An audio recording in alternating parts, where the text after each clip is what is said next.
दोस्तों, इस ख़बर को सुनने के बाद बस मैं यही कहूँगा कि आप अपनी घर की औरतों को, आप अपनी घर की लड़कियों को महफूज रखें, हर तरह की दूसरे के सायों से बचाए रखें।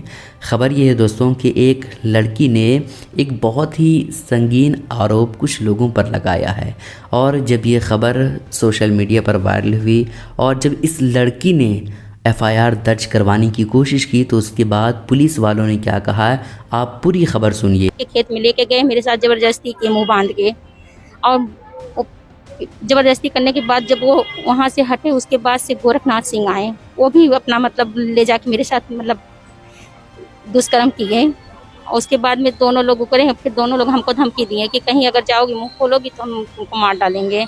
दोनों लोग कौन कौन? स्वामीनाथ सिंह और गोरखनाथ सिंह। ये लोग कहाँ के रहने वाले हैं? जमुआ के रहने वाले हैं।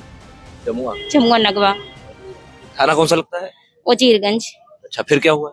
उसके बाद हम जब घर पे आए हमको धमकी दिए तो हम नहीं निकल पाए, हमको कहाँ निगरानी में रखे थे, घर के बगल में ही है। उसके बाद हम सुबह शौच के बहाने गए थाना पे नहीं सुनवाई हुई। थाना पे आने के बाद मतलब इतना सब करने के बाद वो आपके मतलब घर पर वो निगरानी कर रहे थे कि आप बाहर ना निकल पाओ? जी जी। अच्छा, फिर दूसरे दिन जब उसके बाद हम जब थाना पे गए, थाना पे भी सुनवाई नहीं हुई। सुबह के टाइम था, शौच के बहाने हम गए, हमारे घर पे लैट्रिन नहीं है। उसके बाद जब हम थाना पे नहीं सुनवाई हुई, फिर हम यहाँ पे दौड़ दौड़ के आने लगे। एसपी साहब की हैं। थाने पर क्या सुनवाई नहीं हुई? थाने पे हम गए तो हम जब अपना बताने लगे तो कहें कि अच्छा चलो जाओ, तुम्हारा देख लिया जाएगा। इस लड़की को सुनने के बाद पता चलता है कि इसी वजह से बलात्कारियों का मनोबल बढ़ता है और बलात्कारी बलात्कार करने से नहीं डरता है। पीड़ित महिला का आरोप है कि स्वामीनाथ सिंह और गोरखनाथ सिंह ने मेरे साथ बहुत ही ज़्यादा बुरा किया, वो काम किया जो एक इंसान को नहीं करना चाहिए। यानी उस लड़की के साथ गलत काम किया, गंदे काम किया, और कहा अगर तुमने मुंह खोला तो मैं तुम्हारी जान ले लूँगा। जब महिला थाना गई तो गोंडा थाना ने एफआईआर तक नहीं ली। अब हैरानी की बात यह है दोस्तों कि इस लड़की के साथ कुछ लोगों ने गलत काम किया और उसका प्रूफ भी पुलिस वालों को दिखाया, लेकिन पुलिस वाले ने कार्रवाई तो दूर की बात है, एफआईआर तक नहीं लिखा और ये समझ करके छोड़ दिया कि छोड़ो ये लड़की है, अगर नहीं एफआईआर दर्ज करेंगे तो कोई दिक्कत की बात नहीं होगी, हम पर कोई सख्ती नहीं होगी। इस वजह से पुलिस वालों ने एफआईआर तक नहीं लिखा।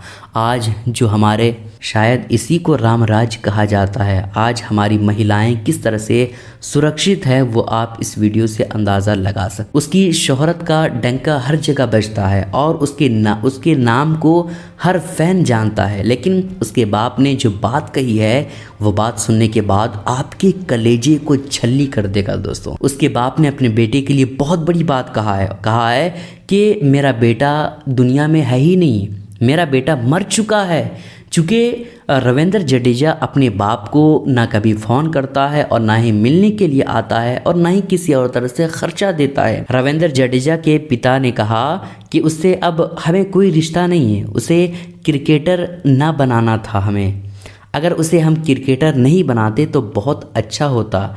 रविवा को सिर्फ पैसों से मतलब है। साफ तौर पर इन्होंने कहा कि अगर मैं उसे क्रिकेटर नहीं बनाता तो कम से कम मेरे साथ तो रहता, लेकिन जब से मैंने क्रिकेटर बनाया है वो मेरा ख्याल तो दूर की बात है कभी फ़ोन भी नहीं करता है। और साथ ही साथ उसकी पत्नी पर भी ये आरोप लगाया कि जब से शादी हुई है तब से उसे सिर्फ और सिर्फ पैसों से मतलब है और किसी चीज़ से मतलब नहीं।